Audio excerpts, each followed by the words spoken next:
നമസ്കാരം. ദില്ലി മദ്യനയ കുംഭകോണം സൃഷ്ടിച്ച തീപ്പൊരികൾ അത്ര ചെറുതൊന്നുമല്ല. എന്നാൽ അതുകൊണ്ടൊന്നും മതിയാകാതെ പഞ്ചാബിൽ മുഖ്യമന്ത്രി ഭഗവത് മാന്റെ നേതൃത്വത്തിലുള്ള ആം ആദ്മി പാർട്ടി സർക്കാർ പുതിയ എക്സൈസ് നയം കൊണ്ടുവരികയാണിപ്പോൾ. ഇതിന് മന്ത്രിസഭയുടെ അംഗീകാരം ലഭിച്ചിട്ടുണ്ട്. മദ്യത്തിന്റെ വില വർദ്ധിപ്പിക്കാനാണ് സർക്കാർ തീരുമാനിച്ചിരിക്കുന്നത്. ഇതിലൂടെ 11,020 കോടിയിലധികം വരുമാനം നേടാനാണ് പഞ്ചാബ് സർക്കാർ ലക്ഷ്യമിടുന്നത്. 2025-26 എക്സൈസ് നയപ്രകാരം ഈ വർഷം മാർച്ചോടെ 10,200 കോടി രൂപ സമാഹരിക്കുകയാണ് ലക്ഷ്യമെന്ന് സംസ്ഥാന ധനകാര്യ എക്സൈസ് മന്ത്രി ഹർപാൽ സിംഗ് ചീമ പറഞ്ഞതായി റിപ്പോർട്ടുണ്ട്.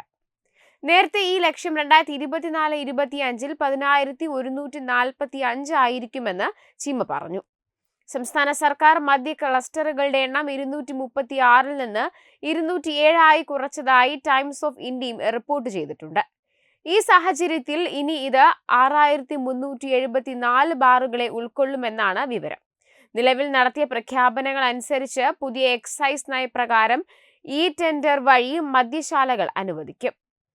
രാജ്യത്തെ മദ്യവിഹിതത്തിൽ 3% വർധനവുണ്ടാകും. എക്സൈസ് പോലീസ് സ്റ്റേഷനുകൾ സ്ഥാപിക്കും. കൂടാതെ പുതിയ ബോട്ട്ലിംഗ് പ്ലാന്റ് സ്ഥാപിക്കും. മദ്യത്തിന്റെ സെസ് പ്രൂഫ് ലിറ്ററിന് 1.5 രൂപയായി ഉയർത്തി. അതേസമയം ഇവിടെ എടുത്തു പറയേണ്ടത് ആം ആദ്മി പാർട്ടിയുടെ കാലത്താണ് ദില്ലി മദ്യ കുംഭകോണം നടത്തിയതെന്നാണ്. അരവിന്ദ് കെജ്രിവാൾ മുഖ്യമന്ത്രിയായിരിക്കെയാണ് ദില്ലിയിൽ പുതിയ മദ്യനയം അവതരിപ്പിച്ചത്. അതിലൂടെ സ്വകാര്യ മേഖലയ്ക്ക് നേട്ടമുണ്ടാക്കാൻ ശ്രമിച്ചു. ഇതിന്റെ പേരിൽ കെജ്രിവാളിന് ജയിലിൽ പോകേണ്ടി വന്നു. ഇപ്പോൾ പഞ്ചാബിലും കെജ്രിവാളിന്റെ പാർട്ടിയായ ആം ആദ്മിയാണ് ഭരിക്കുന്നതെന്നാണ് സാരം. അതേസമയം ഇതിൽ ഗൂഢാലോചനകൾ ഉണ്ടെന്നും അടുത്ത തട്ടിപ്പിനായി കൊണ്ടുവന്ന പ്രഖ്യാപനങ്ങളാണിതെന്ന തരത്തിലാണ് വിലയിരുത്തലുകളും അഭിപ്രായങ്ങളും ഉയരുന്നത്. രാജ്യതലസ്ഥാനത്ത് കോവിഡ് ഡേറ്റ തരംഗം അതിരൂക്ഷമായ സമയത്താണ് അരവിന്ദ് കെജ്രിവാളിന്റെ നേതൃത്വത്തിലുള്ള ദില്ലി സർക്കാർ പുതിയ എക്സൈസ് നയം പാസാക്കിയത്. 2022 ജൂലൈയിൽ ദില്ലിയിൽ lieutenant governor VK Saxena CBI അന്വേഷണത്തിന് ശുപാർശ ചെയ്തതിന് പിന്നാലെയാണ് മദ്യനയ കേസ് പുറത്തുവന്നത്. ആം ആദ്മി പാർട്ടിയുടെ ഉന്നത നേതാക്കൾ അനധികൃത ഫണ്ട് സ്വരൂപിക്കുന്നതിനും തങ്ങളിലേക്ക് തന്നെ എത്തിക്കുന്നതിനുമാണ് എക്സൈസ് നയം സൃഷ്ടിച്ചത് എന്നായിരുന്നു ആരോപണം. തുടർന്ന് EDയും CBIയും കേസെടുത്തു. ദില്ലി എക്സൈസ് വകുപ്പിന്റെ തലവനാണ് മനീഷ് സിസോദിയ.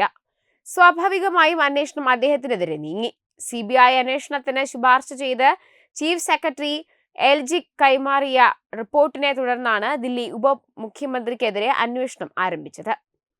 GNCTD നിയമം 1991, ബിസിനസ് നൂൾസിന്റെ ഇടപാട് 1993, ദില്ലി എക്സൈസ് നിയമം 2009, ദില്ലി എക്സൈസ് ചട്ടങ്ങൾ 2010 എന്നിവയുടെ ലംഘനങ്ങൾ കാണിക്കുന്ന ദില്ലി ചീഫ് സെക്രട്ടറിയുടെ റിപ്പോർട്ടിലെ കണ്ടെത്തലുകളുടെ അടിസ്ഥാനത്തിലാണ് CBI അന്വേഷണത്തിന് ശുപാർശ ചെയ്തത്. മനീഷ് സിസോദിയയുടെ വസതിയിലും 4 പൊതുപ്രവർത്തകരുടെ സ്ഥലങ്ങളിലും ഉൾപ്പെടെ ദില്ലിയിലെ 21 സ്ഥലങ്ങളിൽ കേന്ദ്ര ഏജൻസികൾ റെയ്ഡ് നടത്തി. എന്നാൽ വരുമാന വർധന ഉറപ്പാക്കാനും വ്യാജമദ്യം വിൽക്കുന്നത് ഇല്ലാതാക്കാനും മൊത്തത്തിലുള്ള ഉപഭോക്തൃ അനുഭവം മെച്ചപ്പെടുത്താനുമാണ് പുതിയ നയം രൂപീകരിച്ചതെന്ന് AIP ആവർത്തിച്ചു. എന്നാൽ പിന്നീട് അങ്ങോട്ട് ആപ്പിന്റെ കള്ളത്തരങ്ങളെല്ലാം പൊളിയുന്നതാണ് നമ്മൾ കണ്ടത്. ഈ സംഭവങ്ങൾക്കൊക്കെ പിന്നാലെയാണ് ഇപ്പോൾ അടുത്ത പ്രഖ്യാപനവുമായി ആപ്പ് രംഗത്തെത്തിയത്. ഇത് തന്നെയാണ് ശ്രദ്ധേയമായ കാര്യം. വെബ് ഡെസ്ക് തത്തുമൈ news. Branding partner Edubix online executive education. Focus physiotherapy centre Pattom. Unnat engineering Gujarat. തീർത്ഥയാത്ര.com. Iron build Gujarat.